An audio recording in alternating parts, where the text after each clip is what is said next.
add their voice of condemnation or any other comments to the situation? Of course. Yeah, absolutely. Okay, thank you. Okay, so a suggestion then would be that we would write to the Deputy First Minister to ask for an update on the Communities and Transition Programme and the wider Central Good Relations Fund in terms of progressing that shared future agenda, and also to ask for an update on the priority of safer communities, the commitment in the programme for government. Members content? Yep, right. Okay, thank you. So 3.1 and 3.2, Junior Ministers meeting with interfaith clerical abuse survivors, and I'm going to refer you to pages 6 to 10 of your pack. Just to remind, at last week's meeting, Junior Ministers confirmed that they would be meeting with interfaith clerical abuse survivors on the 30th of April 2026. So just to advise that Tony Gribben has also shared with me correspondence that he received from TU officials regarding the meeting, and the department has outlined that they have reflected on the feedback received from victims and survivors, and in light of this it has now agreed to expand attendance to include additional victims and survivors. So Tony has also asked officials to ensure that the agenda reflects the items already shared from their side, and that any future communication should clearly outline the meeting's objectives, agenda, including key items such as future engagement plans, governance and reporting structures, progress on the action plan and preparations for a potential public inquiry. So just to remind that at last week's meeting, the committee wrote to the First Minister and Deputy First Minister to ask that they keep the committee updated on the outcomes of this meeting tomorrow, including any agreed actions by the department. And the committee has also asked for an update on the potential for a new independent chair to be recruited to support victims and survivors of this area of work as it progresses. So just seeking your agreement to note this item and agree to follow up the interfaith representatives of survivors on any response that we receive in relation to the outcomes of the meeting tomorrow. Agreed? Agreed. Okay, just as another note, I did speak to a couple of others who contacted me directly, and they had received invitations, so I think that everything's content now that the inclusive nature of the meeting tomorrow is the best way forward. So 3.3, the Northern Ireland Public Services Ombudsman invitation, just going to refer you to pages 11 to 12 of your pack. Just to remind, at last week's meeting, I said that I will be speaking at this NIPSO event on Wednesday the 24th of June 2026 to launch NIPSO's new model of complaints handling procedures. So just to advise that any member who wishes to attend should respond to the link in the invitation provided by Friday the 1st of May 2026, and just ask you to note this item. Okay, draft minutes then, just to advise that these are on pages 13 to 26 of your pack, and these relate to our meeting held on the 22nd of April, and I'm just going to ask if you're content that these minutes are a true reflection of the proceedings.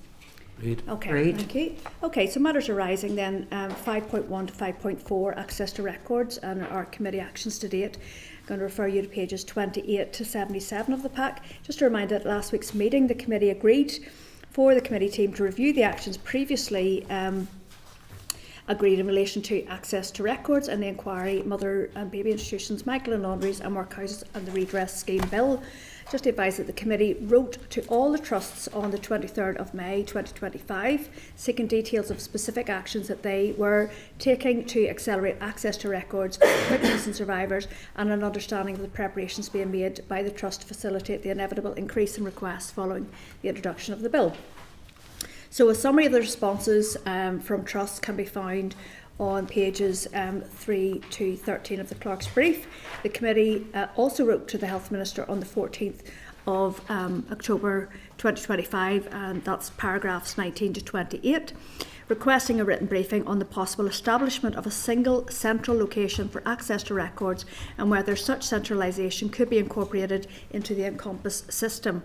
The Minister advised that historical health and social care records are held by individual trusts in line with legal and data protection requirements, making the creation of a single central archive complex. Due to current financial and resource constraints, officials concluded that establishing a regional record service is not feasible at this time. While the Encompass system may assist with coordination and access requests, it is not designed to act as a central repository for historical records and cannot fulfil that role independently. So just to advise that the committee wrote to the Health Minister again on the 14th of November 2025 to seek clarification on the issue of certain records not being transferred to PRONE. The Minister explained that not all health-related records were ever eligible for transfer to PRONI due to legislative and record management rules in force at the time and differing retention schedules across health and social care bodies. As a result, a significant volume of records remain lawfully held by trusts and successor organisations. Again, further to advise that in response to an IQW that I received from the Health Minister regarding adoption agency regulations, I was advised that the Department of Health issued new guidance in November 2023, provided training to all adoption agencies, monitored its implementation for 12 months and committed to a review. The review of the guidance was temporarily paused due to staff vacancies but has since resumed. Monitoring of access to adult adoption records has taken place through data returns, and this process is being revised to improve data quality, with future reporting arrangements still to be decided, including any potential alignment with the 6 monthly statutory function reporting. Further to advise that in relation to the work undertaken in this area by the Executive Office, in correspondence to the Committee on the 10th of December 2025, the Office highlighted how they have led discussions and coordinated various strands of work with the Department of Health and PRONI, and in paragraph 31 of the Clerk's Brief, a summary of how they have supported the structured programme of work to improve access to adoption information for adults impacted by adoption is outlined. And just to remind, at last week's meeting, members highlighted concerns regarding potential delays that could be experienced by victims and survivors in accessing their records, largely due to resourcing pressures. So, first of all, I want to thank Sarah Ann. I think in particular you pulled that brief together. Yeah, It was an amazing amount of work, and it was really detailed, but it was very well laid out. So she has put forward 4 suggested actions, but I just wanted to open up the discussion first before we get into those suggested actions. Go ahead, please, Carol. So I, again, want to thank Sarah Ann for this, because it actually was very good, just in terms of reminding us all what we've done up until now. For those of us who were on health, myself, yourself, Paula and Pam, we went through all this with the access to records before, but and I think we all accept that there are huge vacancies within staff, or of staff that need to be filled within health. But I'm still hearing process. And particularly if this public inquiry starts, then the applications for even the standard payment are just going to be back for an area of work that belongs to health, but it's going to impact on the first deputy, first and 2 junior ministers. So I do think, in terms of the recommendations that Sarah Ann's put down, I have absolutely no issue with them. And I would also like to further suggest, and I think it might be here in the last paragraph, so to ask TO officials to provide an update. I would like to see that update, and I would like to see them here. Okay. So along with the TO officials and the health officials, about how they're going to get this done, because we have all put a lot of work, and I think we've all approached it in a very sensitive and compassionate way.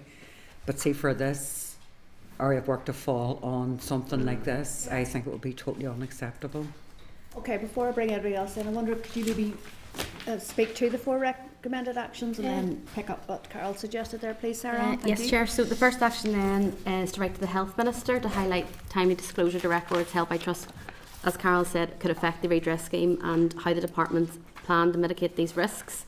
To ask if adequate resources are not available, what the department will do, and if there's any contingency arrangements that could be put in place, and also to request an update on the progress to amend the 1989 adoption regulations. Obviously the Minister touched on that, Chair, in the AQW response to yourself, so maybe also include about the future reporting arrangements with that.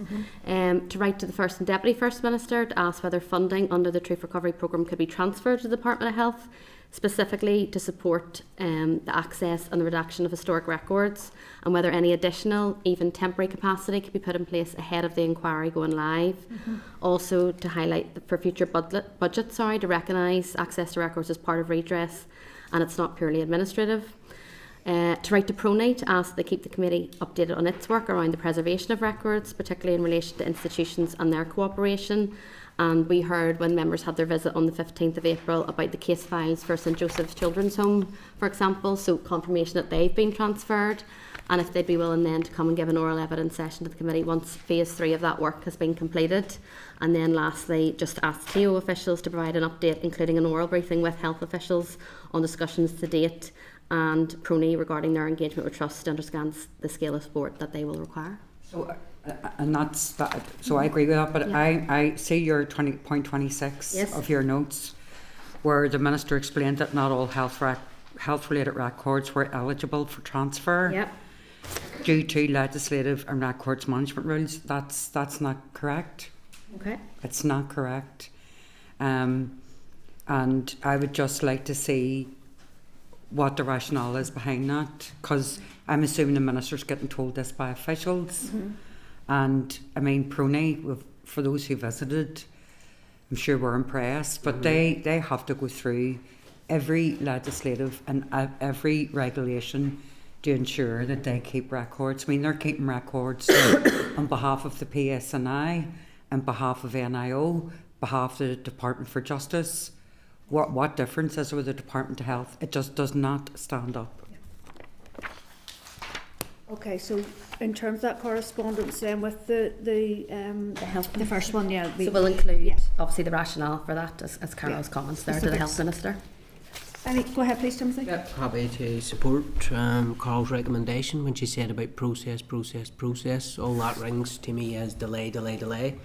As I said last week, very happy with how PRONI has organised themselves, that they will be timely and efficient to respond to requests. I still have major concerns about the Trust, and that's where I think this will all fall down and feet dragging will take place.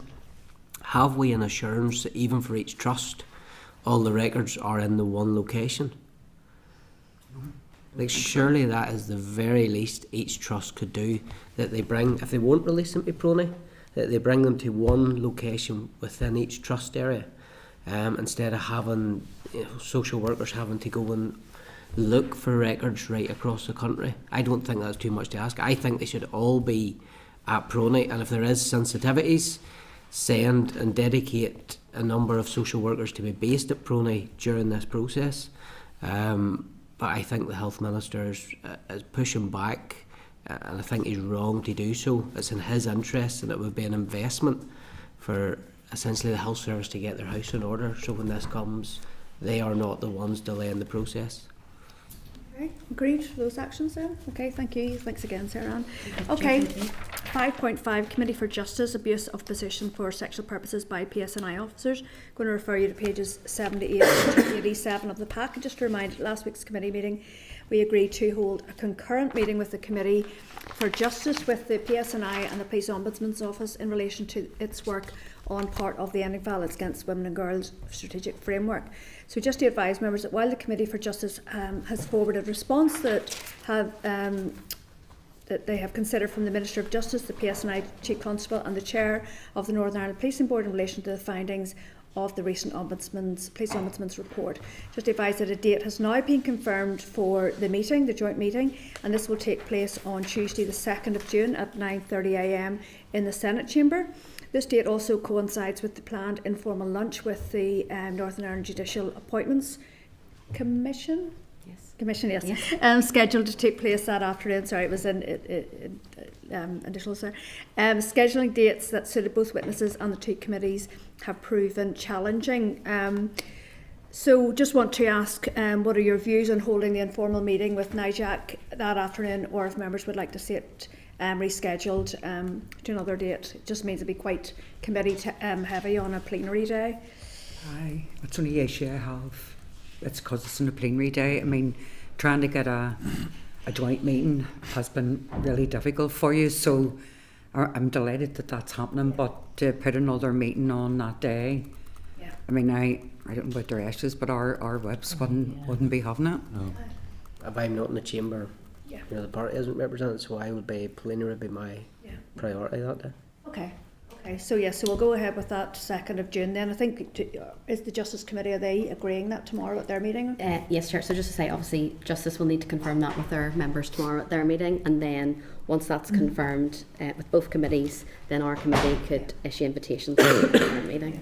But just to confirm, it will be a proper committee meeting, it will be televised. So, Okay, so members, moving on then. Yeah, just before, so just wanted to raise another matter arising essentially I out haven't finished. Have you another Yeah, one to no, go? sorry. There's still. I've got one more to go One through, more. and then I'll bring you in. I'm aware you're wanting to bring something up. TO Phase 2 of the End of Violence Against Women and Girls Delivery Plan. I'm going to refer you to pages 3 to 4 of the pack. And just a reminder, at last week's meeting, the committee agreed to include a copy of this Phase 2 delivery plan for 2026 to 28 in the meeting pack for today's meeting. So just to advise that during the event launch of the Phase 2 delivery plan, there were a number of speakers, and as part of the panel event, we heard, as you know, from last week, Pam was also there, from Dr. Susan Langdon, who is a senior lecturer in psychology in Ulster University, and her research focuses on domestic and sexual abuse and violence. So she was one of the contributors I thought we could bring forward as a panel member for a future stakeholder evidence session, and I think we will be looking at this at our strategic planning. So I'm just going to ask you to note this item and agree to invite Dr. Langdon to discuss men of violence against women and girls at a later date. Agreed? Yep. Great. Okay, thank you, Timothy. Go ahead. Just on that point, I attended the update for MLAs and staff yesterday here in Parliament Buildings. Very worthwhile, very good. I had to come back to the chamber before all the question and answer session had taken place. But my question and my suggestion would be that there's some videos showing yesterday. One I think was funded by the Regional Change Fund, and there's one from Newry Morning Down, I think it was, through the Local Change Fund. Very, very good videos. When there is videos published, or when there's toolkits become available, they talked about the head, shoulders, knees and toes aids. Could we get them? Could they be sent to us? Like, if you look at it, there's 90 MLAs sitting in the chamber. If each MLA or a handful of MLAs started to share some of that information and them graphics online, it would be a good way to get the message out without any cost. Okay, yep. Okay, so just to confirm that lady, Susan, she's involved in it, head, shoulders, knees and toes. So, but I do take your point. I think that the power of social media, we could use it for positive through sharing that information. If I could raise the other issue. Yes, you go ahead before we move on. Yep, so it's regarding 5.3 and 5.4 last week, in the minutes regarding Irish Language Commissioner, Mr. Deeds. So there was an in-depth discussion last week, and we were seeking an update. Has any information come back from the Belfast Telegraph or Mr. Deeds? Chair, if Go you don't ahead, mind, there's nothing back yet, Timothy, as yet. My staff this week reached out to the journalist who wrote the article. Very experienced journalist. His name is Bill Brethnash, and I hope I got that right. He was very clear that he didn't want drawn into a political dispute, but he wanted to fall in comments, and he was happy for them to be placed on record. Years of experience. He's a fluent Irish speaker. He is confident in the article that he has written, and the Belfast Telegraph hasn't withdrawn the article because it is standing over its journalism. So these are, this is as a response to Mr. Deeds saying he was essentially misquoted or it was a bad translation, whereas Mr. Brethnash is certainly standing over where he is. And this relates to the comments Mr. Deeds, where he talked about, I'm not going to say a word about that person, I don't even want his name in my mouth. And when he went on to further say, although he has poison and enmity, I have the law. So I think we need to press Mr. Deeds. If he has raised his concerns in a complaint to the Belfast Telegraph, the Belfast Telegraph is standing over its journalism, and I would certainly like a response from Mr. Deeds, because he is responsible to this committee. And I think he has put bad translation down and tarnished the name of a newspaper and a journalist, when it seems to be it wasn't the bad translation, it was maybe his bad use of the Irish language. Okay, could you just recap for the record then what we did then in terms of following last week's meeting? There was a couple of actions. Okay.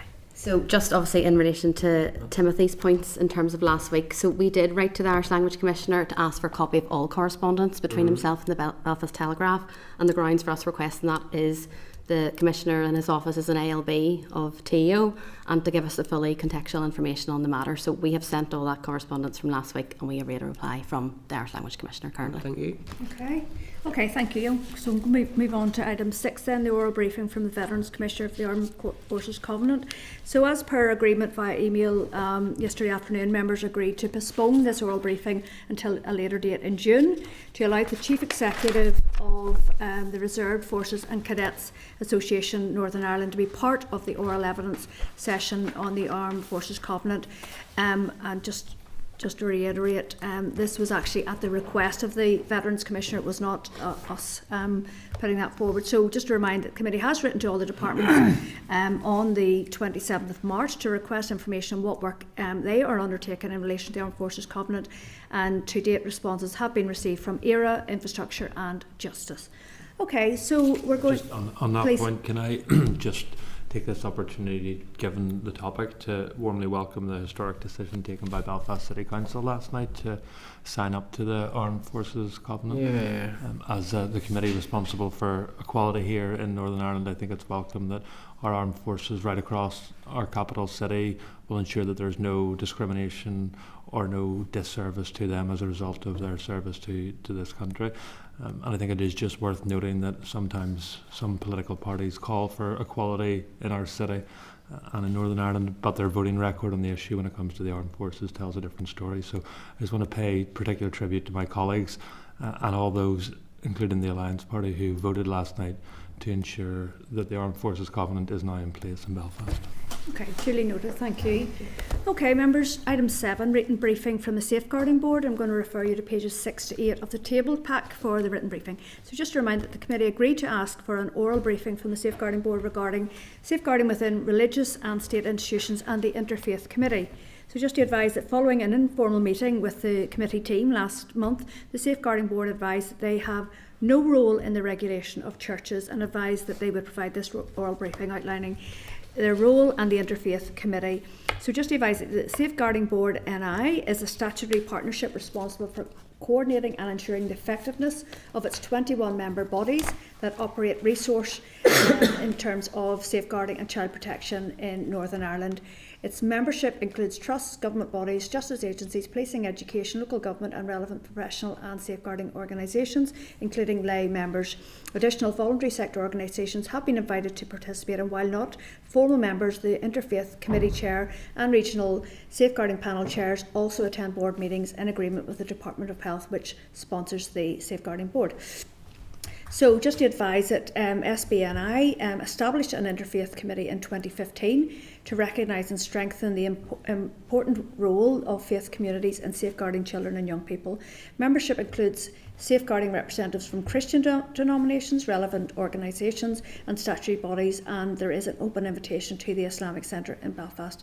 The committee works collaboratively to share best practice, resources and experiences, supporting consistent and effective safeguarding standards across the faith sector in partnership with SBNI agencies. Just to advise that churches are not members of the SBNI, and involvement in the Interfaith Committee does not replace their individual responsibility for safeguarding SBNI. Agencies do not regulate churches nor oversee their safeguarding compliance. The committee operates on a voluntary basis with faith representatives collaborating to promote good practice, while each church remains accountable for its own safeguarding standards. So I'm just wondering if Claire's looking in. Okay, so go ahead please, Claire. No, you're okay. Okay, that's good. Welcome. Oh, there's Stuart coming in too. Welcome to you both for joining the meeting. I don't know whether there's any potential actions. I think that the meeting tomorrow between the Victims and Survivors and the Executive Office, I think a lot of the agenda will focus on safeguarding. So I suppose this is more of a watching brief, maybe. I think this is a big problem. So you've got Safeguarding NI, you've got the interfaith groups, the Safeguarding interfaith groups who are on it, but and they're on it voluntarily. But given there's now an investigation into clerical sexual abuse, I mean, there's an ongoing PSNI investigation, but it just seems to me to be very disjointed. Yeah, so when I'm talking about a watching brief, I'm basically saying that tomorrow the Executive Office is sitting down with that survivors forum to look at the recommendations from the research, and amongst those recommendations it was quite top heavy with safeguarding action. So it's in that space I'm saying let's see how tomorrow's meeting goes in terms of what actions they're going to take in this space. But I do agree in terms of the connectivity between this body, this regulatory body, and the faith-based organisations. I think there's a problem there. Bring you in a second, Timothy. Go ahead. So this is the research we haven't seen. Yes. So we're uncomfortable talking about. I'm uncomfortable talking about a reference to research that we haven't seen. This is nothing, no slight on the survivors, but I just think we're now slipping into parlance that we just need to be guarded about. So that would be my concern. The second thing is that even going, I think it was Patrick Gallagher and a couple of other officials who, I can't remember their names, came, and while it was in closed session, I don't want to go into detail, but certainly the impression is that that's one aspect. There's other bits there that's almost not complete or now tied together. And so one thing we're very clear about is we need to listen to the victims and survivors to hear what they had to say about safeguarding, which is fine. But this for me is an example of there's a lot of disjoint, and I would be guarded that this is passed on to us, and we don't point it out, basically. Yeah. I know it's none of our business as such, but we're dealing with the legacy of abuse.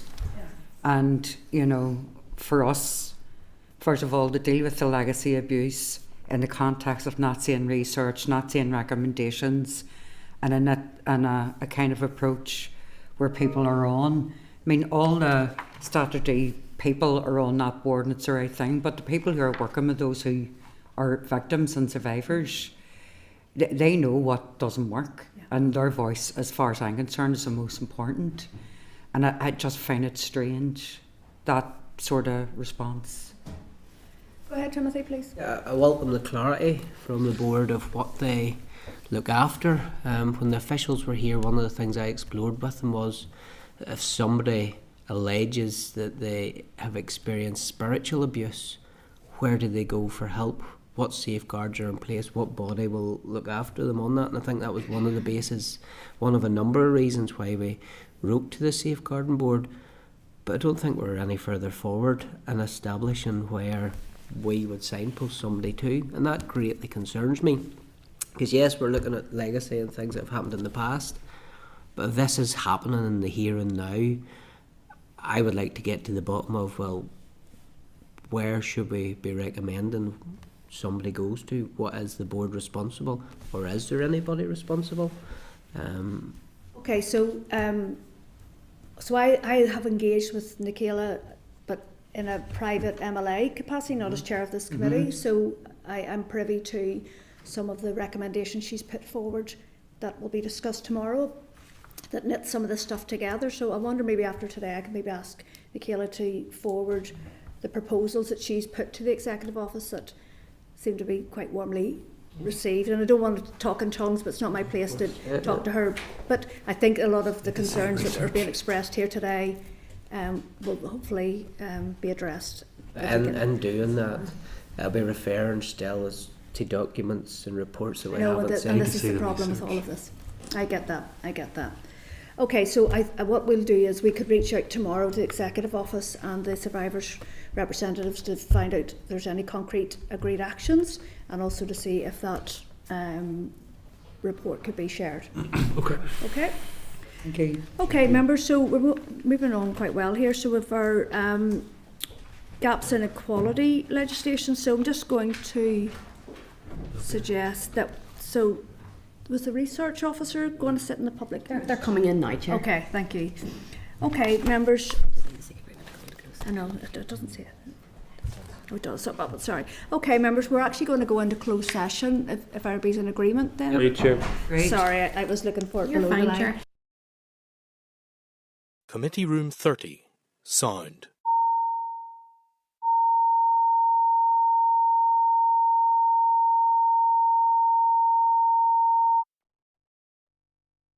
Committee Room 30. Sound.